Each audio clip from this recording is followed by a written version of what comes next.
Good morning, Stuart. Good morning, listener. Welcome to FRB Buzz. FRB Vibe at frbbuzz.co.uk. So it's been another good week, Stuart. I know you couldn't join us at our customer session. I think you were off listening to jazz. I hope you had a great week. Fantastic. Thank you very much. Very good. So what we're going to do, I think, this week is we're going to have a look at what came out of the customer session we had. And also look forward to the future of work session that we're having. The future of work session this week on Tuesday. So firstly, the customer group.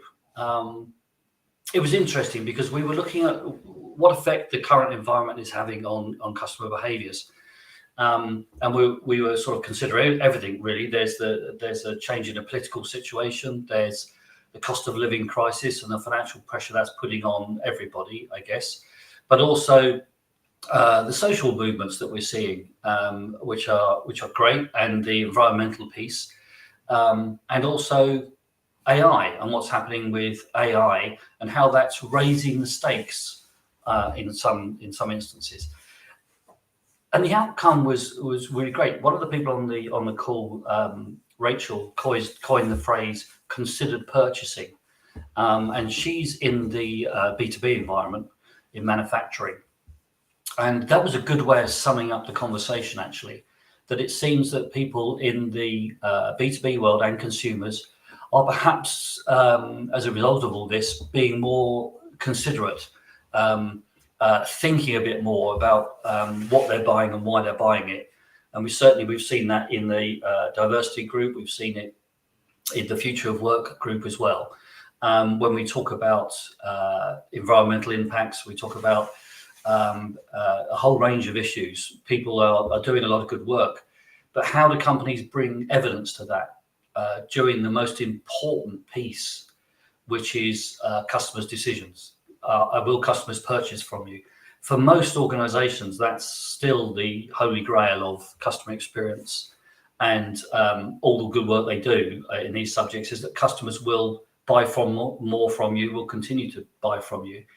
But it still seems in a lot of cases that this information is just not available, or it's inconsistent, which I find incredible, especially when we consider other conversations around data and data governance. In our AI discussions, how is this information so inconsistent? What are your thoughts on that? I know you weren't part of the discussion, but what's your thoughts on the subject? Well, it sort of rings true, I guess. I mean, it makes sense that people are being more considered around what they're purchasing. I also wonder whether I think people might have some less trust in some of the so-called customer reviews, which half the time may not actually be customer reviews. They might be, dare I say, made up reviews to try and because customers went for a long period of looking at reviews to make a considered purchase. Yeah. And I guess that they're now probably more wary about what those reviews and who's actually making those reviews, what they're actually saying, to actually then look for more legitimate company-based information to make their considered purchase. Right? I guess it's also I wonder how much purchasing still goes on at the sort of between 11 and 12 o'clock at night on eBay and Amazon, for those drunken purchases, and whether that's still going ahead, or whether people that trend is down because of the cost of living, and actually people have been just more considerate. It's interesting. A couple of things came to the conversation. A lot of the fashion retailers are now winding back on their commitments to people that you can return goods if they don't fit. They're asking people now to prove they didn't fit, etc. I think one company has a sort of 5 returns without purchasing something policy, and then you're barred for 6 months or something. I don't know. It also, I think, leans into the complexity of things, especially for the people that were in the B2B world. There's a lot more to consider, and that's not a bad thing. Don't get me wrong. I'm not saying it's a bad thing. because a lot of the environmental pieces and things like that rely on reputation and things being proven. And I know we're going to talk a bit later about future of work and how we bring some more evidence-based measurements into the future of work. And I think that's perhaps what people are looking for. Similar to you were saying about trust, I think they're looking for a bit more evidence as to what's happening. The disappointing thing, I think, was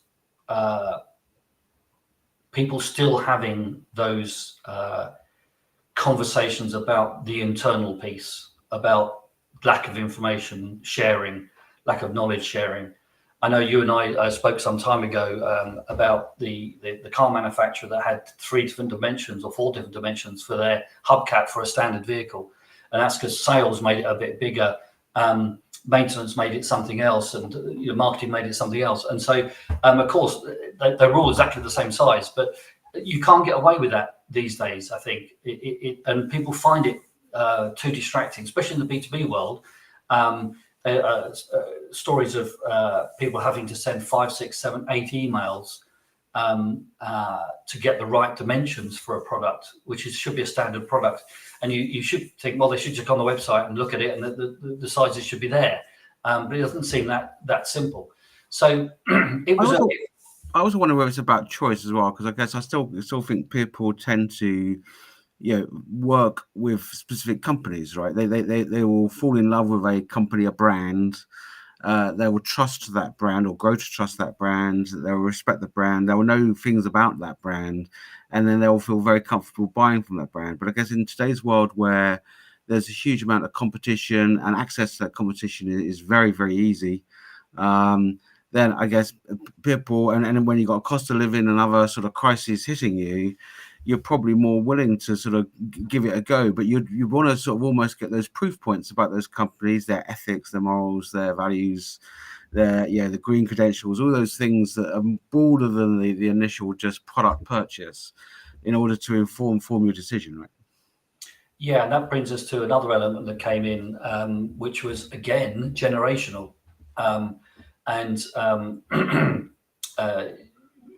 You talk about people falling in love with brands and relying on a brand and trusting a brand. I think there's more chances now to verify. And I think generations that have grown up in the more digital world, let's say, are used to doing the verification. So you're getting people. I was in a discussion with one of the insurance companies that services the farming community. They would sell, the mainly men would purchase from another person that represented the company, and that's how it would carry on. When the younger generations came along, they wanted to do it. They wanted a digital interface. They wanted to see what they were getting. They've got new thoughts, and they should have new thoughts. So that's what it's all about. Next generation comes with different ideas, and they wanted information. They want it at their fingertips. They want it now. I'm in the back of a tractor.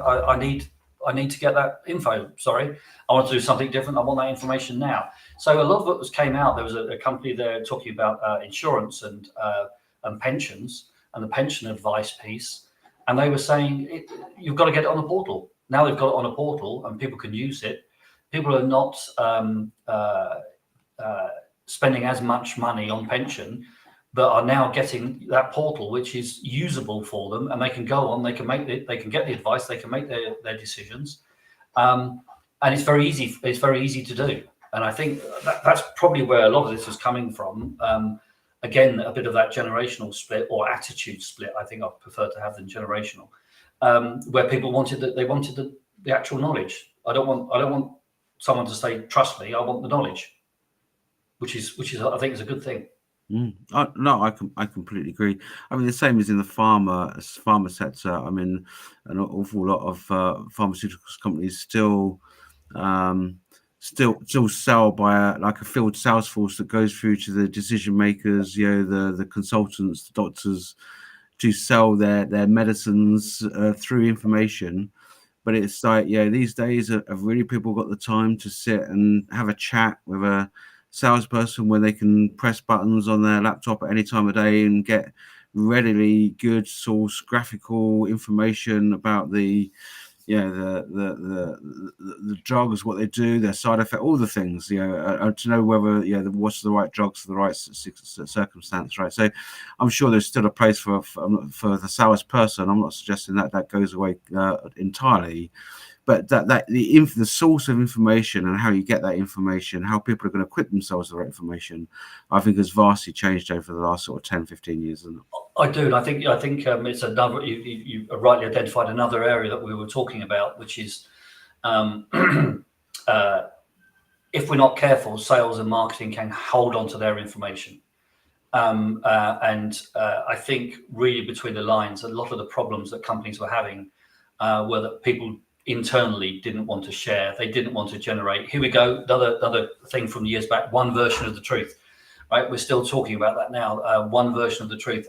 They didn't want to buy into it, and that's very difficult. Which leads us straight onto the discussion we were having with the AI and the data quality and the data governance. If you can't have that one version of truth, you're gonna stumble. I was surprised the direction that I think considered purchasing was a good expression of just people not taking more time, but being more considerate. And thinking of the consequences, and the other side of it was how difficult companies are finding it to align behind it. If a company can't get that information easily available to customers, then at worst they come across dishonest. At best they come across a bit disorganized. And I think that's from that group, that session, that was a real learning for me. That how do you look, and perception is very, very important, as Joe Biden is finding out as he stumbles over things. And I'm finding out because I stumbled over FRB bars when we first joined in. So perhaps I'm joining Biden. So it was a very, once again, a really interesting discussion, a different perspective. And I'm looking forward to carry on some of the themes from that discussion. It takes us a little bit into the next discussion, which is on future of work. I think you picked up a couple of things in the news this week about the 4-day week. I distributed something to the group participants last week about Greece trying to get to a 6-day week, but I think we've had more evidence going the other way, haven't we? 4-day. Yeah, I think Greece are definitely bucking the trends. I think that, to be fair to them, an awful lot of their commercial businesses is around tourism and running restaurants, etc. They're trying to make it easier for businesses to employ people on a 6-day week pattern in one form or another. So I think there's some legitimacy to sort of, I guess, what they're trying to achieve. But certainly they're barking the trend, because worldwide the trend is to, has been originally 6 days to 5 days and now moving to 4 days. And certainly, I think it's the Unison Union, I don't know what's the right term, campaigning the government, press ganging the government, I don't know, to try and... Well, let's stick with campaigning, Stuart, can't we? We need to be politically correct here. to go further on the 4-day week. It's only the trials, that have been published quite readily. Where a number of companies signed up. I think all but I think about one of the companies are still using the 4-day week, even though it was a 6-month trial. This is a year on, and they're still doing it. So I guess there's people who and actually I think there's a Cambridge County Council that adopted 4-day week. It's the only council to do so, and they've got all sorts of statistics on improved productivity and benefits in their adoption again, and are staying with it, right? So I guess there's an awful lot more evidence of companies going in this direction and making it work. Albeit, it's undoubtedly going to be a slow process. I mean, moving from 6 days to 5 days, I think took about 10 years for companies to adopt. I don't think overnight everyone's going to adopt 4-day week. It's sort of in the psyche that you work 5 days, you structure your operating model over 5 days. It's not a simple thing just to then switch to 4 days necessarily. But I certainly think that is the trend. I think that's where, if you're not on that bandwagon sooner or later, you're gonna get left behind, because there's going to be so many companies doing 4 days a week over the next sort of 5-10 years for sure. It's interesting, isn't it, Stuart? At this point, I think we need to at the FRB get ourselves a really good statistician, because how many people actually work a 5-day week? Because I was sitting there thinking, you got people working in shops and pubs and restaurants and those sort of things, that what patterns do they work? You've got a whole load of people working in offices who don't really work a 5-day week, to be honest. They work 1 day at home, and that's interesting. I'd love to know, you've got a load of people running small businesses, and they work at all hours that God sends. And they can mix their hours and work at weekends and that sort of stuff. So it'd be fascinating to know, and if everyone's got the answer, please write in, how many people actually work a 5-day week, and what difference would it actually make? But the main point you're making, I think, we need more measurable outcomes. And that's where we're going with the Future of Work group. How do we now start getting some really good measurable outcomes that we can start working with on remote working, working at home, different shift patterns, different technologies? There's lots of assumption that AI can make somebody a lot more productive, and it certainly can. But how do we get the measurement of that, and who's benefiting from it? Because I think some employers are now thinking, "Oh, that's very good," but it's only the employee who's benefiting. People aren't doing more; they're just getting what they need to do done quicker, which was a complaint I heard a couple of weeks ago. So. And I think that measurement is multi-layered, right? It's not just a case of the output over 4 days, which is clearly one form of looking at productivity, but you have to look at well-being, sick absence. You can look at your whole benefits package and how does that help you attract and retain talent. And if you retained better talent, what does that do to your productivity? There's so many layers to how you assess, how this works. And same with home working. We had this big conversation around home versus office working and any hybrid between, because there's numerous other models of where you work. But again, how you assess the net impact to your business based off of those operating models, and which one's right or which one's the best for what type of work activity, when, etc. It is a highly complex style environment, and actually ideally needs some sort of form of AI modeling to try and work it through, because there's so many different variables, so many different ways of looking at this. I think you're right, and it's such a difficult one to get that measurable outcome. A couple of weeks ago, that company in America is in trouble because they've been, the employee, that's right, has set up something robotic to push keys on their keypad, so that they can fool the company into the fact they're working, because the company's monitoring activity on their laptop. And that's just crazy, right, if you're going down that route. But there must be a way of measuring it. I think we need to reimagine that. We need to reimagine what that measurement looks like, I think, because it's also fairly easy to say. It's too easy to say it's just all outcome based, because sometimes people will just think, well, I gave to an easier task. Why was that so easy? The classic case of the guy starting a steam engine with one tap of a mallet. They wanted to play him for the 15 seconds he tapped the mallet, but it was those years of experience. So it's I'll be interested to see how that works out. And of course, some of the baseline maths isn't there either. We talk about looking for productivity improvements, and sure, at a macro level, companies might look at how many widgets they sell or how many widgets they make or whatever it is. But at a more micro level, an organizational process level, do companies measure this stuff over 5 days, in a way that then they can benchmark how they do it over 4 days?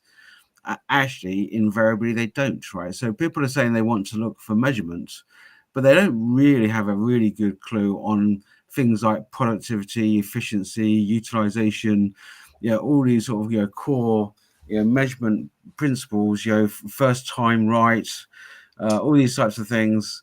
They just don't have a good feel for it anyway, right? Now, some industries are better than others, of course. There's no doubt about that. Yeah. But actually, even the baseline measurement to then understand what the change is going to do for you is woefully lacking in many cases. And again, it takes us back to the previous conversation, because on customer, because of course, if you don't have that information available for the customer, you generate more failure, and which is just what you said. And then you get more calls into the call center. You get more people reworking things, deliveries having to go out once or twice because it wasn't to the right specification, etc. And customers returning products again and again. And it feeds back into, I like that idea of right first time. That's really important. Does a purchase go to a customer and stay and stick, and they don't have to call, they don't have to, one of the companies was involved in quite some time ago was doing makeup. And when you looked at some of the product lines and how much energy they took for service recovery was huge. But they couldn't get the budget to get somebody actually in the store, because it's appropriate there, to actually explain how to use the product. They couldn't get the budget for someone to do that, but they could easily get the budget for fielding, on average, I think from memory, 6 calls on the product or something, which is horrendous over the customer lifetime. So we do have to look at the measurement of things, and I'm going to take that thought into that session, actually, Stuart, the right first time. That could be what we're looking at, and it's the same with redundant work in organizations, where people are doing projects, reports, blah, blah, blah, blah, and by nature 5 of the 6 reports are redundant. Should we be cutting that down? Should we be looking at different ways of working to make ourselves to get to the right outcome? The other one that we often touch on, and I'm sure we'll come to the conversation next week, is how you measure collaboration, right? People talk about one of the reasons for not liking home working is that they want to drive greater levels of collaboration. And of course, our conversations are led to the fact you might be sat in the same office doesn't mean you're any bit more collaborating than if you're both sat at your different homes, right? So, how you actually assess, model, and measure the success of collaboration in whatever guise you want to do that. How do you objectivize collaboration? I think is a really interesting topic. I don't think many companies, again, have got going out. They talk about wanting more collaboration, but they don't really know what they're asking for, right? And I think until they can be defined in some succinct terms, that with some outputs, some governance, and some objectivity, I think it's very hard to really get your hands around it. Collaboration, one of my favourite topics. The output from collaboration is quite difficult to quantify. A lot of times, the situation I was talking about earlier, where companies are holding on to knowledge and information, people often say we need more collaboration, where actually you just need more knowledge sharing, right? If you was to share the knowledge, the collaboration would happen. I was involved in some sessions for a company 5-6 years ago, and we were talking about collaboration, and then asked that individually afterwards what they wanted from the collaboration. And nobody stated a collaborative objective. They were always saying, I want to be able to do less of this. I want to do less rework. I want to do less. I want to do. So everybody was going into the collaboration with what they wanted to get out of it. Nobody, no, actually there was one person, I'm sorry. There was one person that came up with a collective output for that collaboration. Interesting, they were one of the most junior people in the room. But they could see the objective of that collaboration. So, yes, I think collaboration will be in there. How we go about measuring it, I really don't know. I think you start to measure the expenditure you don't have to make. Does that make sense? You shouldn't see the output of collaboration, because I think it will just generate less problems.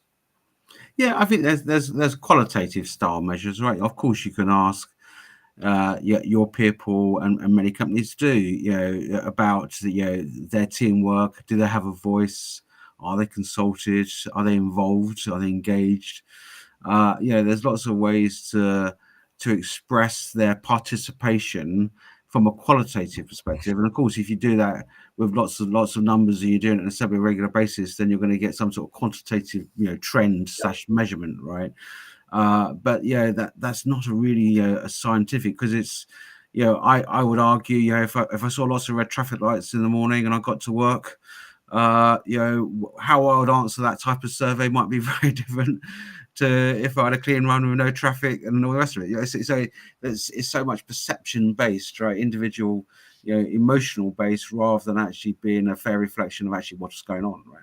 Yeah, and you get people that contribute in different ways, as we know. People will go away, do work, typically do a lot of good analytical work, and then just submit that to the team. They don't necessarily want to present it. They'll just submit it to the team, and but as we quite often, both of us, everyone's experience, that's what actually makes the project move on. It's not necessarily always the people that want to sit there and talk things through, and other people want to sit there and talk these things through. I'm one of them. I know it. I'd like to sit and talk things through, where other people are very different. We'll work a different way. So it will be interesting. But we've got to, if the future of work, if we're going to see the change that we're expecting now to see, we've got to be able to put some measurements around it to support it. It's the same conversation in the diversity and inclusion piece. At some point, you've got to have that evidence to back it up. Just doing the right thing is not enough. We know we want to always do the right thing, but we have got to back it up with something. I wonder if the 4-day week is starting to get there. Do you have faith in it? Because you were involved in a 4-day week with Atom Bank. Do you have faith that that's now starting to prove its case? Oh, absolutely. And again, it has been around the world. You look at any of the world studies, Sweden and other places have been adopting this way in advance of the UK. Atom Bank, absolutely was a success. I'm sure, and just by proof of the latest style, that most of the companies, if not nearly all, I think by one, are continuing with it. It talks for itself, right? So I think there's enough evidence out there. I think the point, as coaches, and Carl, you're a coach as well, it's going to be the use of those incisive questions, because there'll be people out there, CEOs, saying, well, that's all well and good, but it's not going to work here, right? They're just so sort of, I guess, stuck, and it's asking the incisive question, the what if question, what if it could work? What would it take to make it work? Because I think getting them to explore the possibilities, the art of the possibility, would demonstrate even to themselves that actually maybe this can work, where maybe there is a way forward that could allow it to happen for them to achieve the same benefit else is. Better well-being, better productivity, better outputs, all the usual things. It's good, yeah. And some of them, are when you get into those sessions, you start tackling some of the things that have been put on the shelf because they're too difficult to tackle. We've had a go at that one several times. We've never succeeded. Well, is this going to be the answer? Is this going to be the one that makes that succeed? So we don't always have to go for the small items. We can sometimes go for the big ticket numbers, which is office space and employment costs, and some of those really big things that for over years companies have wanted to reduce. So I think we ought to get into really thinking about some of those items. So once again, Future of Work, Tuesday, 2:00. If you'd like to join us, send us a message, frb.buzz, or if you're on LinkedIn, like Catherine last week, send us a message, and we can include you in the discussions. So we just got a couple of minutes left, Stuart. What would you like to get out of that Future of Work discussions? If we could have anything, what would your output be? I think it's getting to the level of practicality. People understand the logic and the conversation at a high level, but it's helping companies get to some really practical ways forward that they can take away to actually then implement, right? To then get the most out of this stuff, right? So it's getting down to the practical levels, I think, and that's it. So again, we'll be looking at companies that bring in some of the things that's worked, some of the stuff that hasn't worked, because we can learn as much from the stuff that's failed to much that has succeeded, for companies then to be able to take enough snippets away to actually get practical and get going. Yeah, I amen to that, absolutely. And I think when these sessions are at their best, They look to the future, but they look to how to make it happen. And if we can do that, if we can help some of these things actually happen, then it'll all be worth it. So thank you for that, Stuart. See you on Tuesday, and then we'll be back on Friday Vibe next week.